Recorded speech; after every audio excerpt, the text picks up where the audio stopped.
जय जवान जय किसान। मजदूरों पे अत्याचार बंद करो। मजदूरों पे अत्याचार बंद करो। रोडवे कंपनी हाय हाय। रोडवे कंपनी हाय हाय। रोडवे कंपनी हाय हाय। जय जवान जय किसान। उत्तर प्रदेश जल निगम हाय हाय। उत्तर प्रदेश जल निगम मुर्दाबाद। उत्तर प्रदेश जल निगम मुर्दाबाद। मेरा नाम उस्मान अली पाशा है। मैं राष्ट्रीय महासचिव हूँ किसान यूनियन का। आज हमारा प्रस्तावित कार्यक्रम था जिसमें हमने तहसील दिवस की अध्यक्षता कर रहे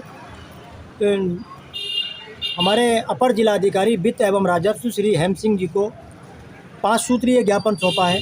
ज्ञापन में रामपुर विकास प्राधिकरण के घोटालों की जांच कराने, विदेश भेजने के नाम पर लोगों से ठगी बंद कराने, ग्रामीण क्षेत्रों में बन रहे पानी की टंकियों जो कंपनियां बना रही हैं उनकी धांधली बंद कराने, भूमाफियाओं से सरकारी ज़मीन कब्जा मुक्त कराने और बिजली विभाग का आतंक बंद कराने के संबंध में ज्ञापन सौंपा है।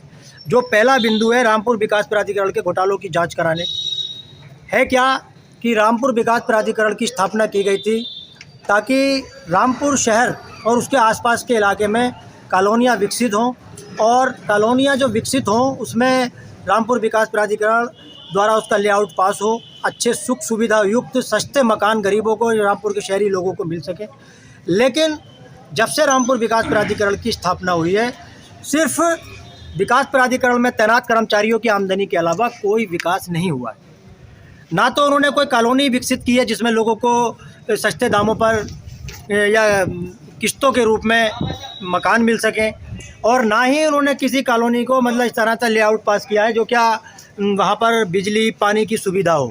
अब हो क्या रहा है कि जब कहीं पे कोई अवैध प्लॉटिंग शुरू होती है तो रामपुर विकास प्राधिकरण के कर्मचारी वहाँ पर पहुँच जाते हैं और जाकर मतलब कहते हैं उस प्लॉटिंग पे उनसे बात उनकी मिली भगत तय हो जाती है। तय होने के बाद में जब पूरी प्लॉटिंग समाप्त हो जाती है तब उनका बिल्डोज़र निकलने के बाद में जिन लोगों ने जैसे तैसे करके पूरी ज़िंदगी में आदमी एक अपना मकान बना पाता है तो अब उनका बिल्डोज़र निकलता है और निकलने के बाद में उनके जो निर्माण हो रहे थे उसको ध्वस्त कराना शुरू कर देता है।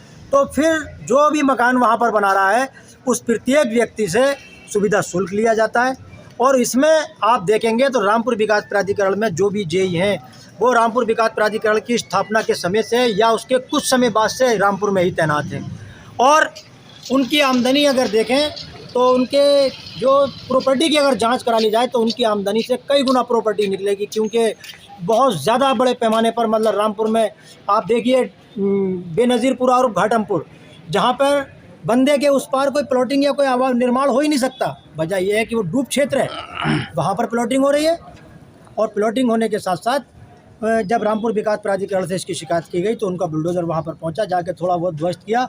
अब भी लगातार प्लॉटिंग हो रही है लेकिन कोई भी काम ऐसा नहीं हो रहा है जिससे क्या लोगों को सुविधा हो सके।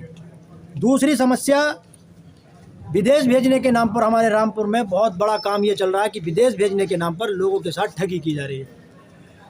करते क्या है कि निम्न और मध्यम वर्ग के लोग जो हैं ये मजदूर तबका विदेश में जाकर पैसे कमाने का इन्हें लालच देते हैं। ये दलाल लोग बहुत घूम रहे हैं और उसको विदेश भेजने के नाम पर उसको मतलब ले जाते हैं। बहुत से लोग तो ये करते हैं कि उसको आज भेजेंगे कल भेजेंगे, इस तरह से पैसे हड़प कर जाते हैं और बहुत से लोग ऐसे होते हैं कि उसको बताते हैं कि आपको जाकर वहाँ पर बहुत आराम के साथ में काम करना है और कोई परेशानी नहीं है, जैसे जो उसको अच्छे काम का और अच्छी नौकरी का लालच दे देते हैं।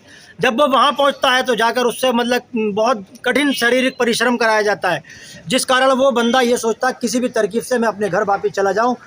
तो अब उससे फिर जब वो वापस बुलाने के नाम पर भी पैसों की ठगी करते हैं, मांग करते हैं, ज़बरदस्ती पैसे लेते हैं, उसको बुलाते हैं। तो इस तरह के बिना ट्रैवलिंग एजेंसी के लाइसेंस के लगातार ये धंधे चल रहे हैं और रामपुर प्रशासन हाथ पर हाथ रख के बैठा चुप देख रहा है और फिर अगर कोई शिकायत भी करने जाए तो बोल देते हैं कि हमने जो है जांच की, उसमें मतलब कहते हैं इस तरह का कोई भी मामला ये बैठ के नहीं बन पाई बात। तीसरा मामला ग्रामीण क्षेत्रों में जो पानी की टंकियाँ बन रही हैं, पूरे के पूरे ज़िले के किसी भी गांव में चले जाओ, जैसे पहले गांव में और शहर में मतलब फ़र्क दिखाई देता था कि शहर में पक्की सड़कें हुआ करती थी, गांव में मतलब कीचड़ भरे रास्ते हुए करते थे।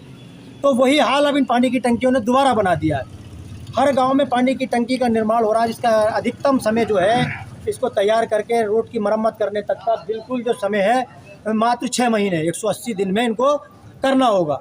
लेकिन इस काम को लंबे समय से खींचे चले जा रहे हैं। कहीं कहीं गाँवों में सालों सालों हो गए लेकिन उसका काम निर्माण कार्य पूरा नहीं हुआ। कहीं पर अगर वो सड़कें जो तोड़ी गई थी उनकी मरम्मत जब की गई तो मात्र 2 इंच मतलब कहते हैं सीमेंट कंक्रीट का घोल डालकर और मामले को रफा दफा कर दिया, निपटा दिया। तो इस तरह के जो ये धंधेबाजी है ये बंद होना चाहिए। तीसरी समस्या, भूमाफियाओं ने सरकारी ज़मीनों पर अवैध कब्जे कर लिए हैं, जिसमें ताशका के घाटा संख्या 23, 29, 46, 47 जो कि निष्क्रांत भूमि है। जो लोग यहाँ पर छोड़कर ज़मीन चले गए थे पाकिस्तान, वो शत्रु संपत्ति ही है। तो उस ज़मीन पर सिर्फ गृह विभाग का कोई कार्य हो सकता है, लेकिन यहाँ पर जो है भूमाफियाओं ने उस ज़मीन पर कब्जे कर लिए। कब्जे करने के बाद में प्लॉटिंग कर दी है और निर्माण हो गए। और इस बारे में जब से उस पर निर्माण होना शुरू हुए थे तब से ही हम तहसील सदर के कर्मचारियों को अवगत करा रहे हैं, लेकिन कोई मतलब नहीं कि उनके खिलाफ कोई कार्रवाई की जाए। ऐसा ही 854 घाटा संख्या सैनिनी नानकार का, जो कि उत्तर प्रदेश राज्य चीनी निगम की ज़मीन है, उस पर भी मतलब जो प्लॉटिंग करने वाले लोग हैं अवैध कब्जा करके उस पर प्लॉटिंग करने की तैयारी कर रहे हैं, लेकिन कोई मन नहीं। तीसरी और सबसे अहम बिंदु जो है वो है विद्युत विभाग का, और ख़ास करके रामपुर के जितने भी विद्युत वितरण खंड हैं। जैसे अभी सरकार ने योजना निकाली थी कि अगर किसी के ऊपर बिजली बकाया है या बिजली चोरी का मुकदमा है तो उसको 75% तक छूट दी जा रही थी।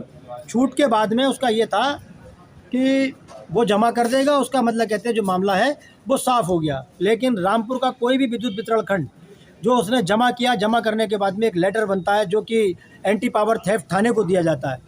तो कोई भी विद्युत वितरण खंड वो लेटर नहीं दे रहा है, कह रहा है कि आप जो है अगले 12 महीने समय से बिजली के बिल जमा करें तब आपको वो लेटर मिलेगा। उधर विद्युत जो एंटी पावर थेफ्ट थाना है वो लोगों के खिलाफ चार्जशीट यानी कि आरोप पत्र दाखिल कर रहा है कोर्ट में। अब वो आदमी ने उधर भी मामला निपटाया, इधर अब फिर कोर्ट कचहरी के चक्कर लगाता रहेगा, जो कि सरासर उपभोक्ताओं का उत्पीड़न है और इसको हम किसी कीमत पर बर्दाश्त नहीं करेंगे। हाँ बोलो। और हाल ये है कि जब वो कोई भी अब उसका जब उसने मामला वहाँ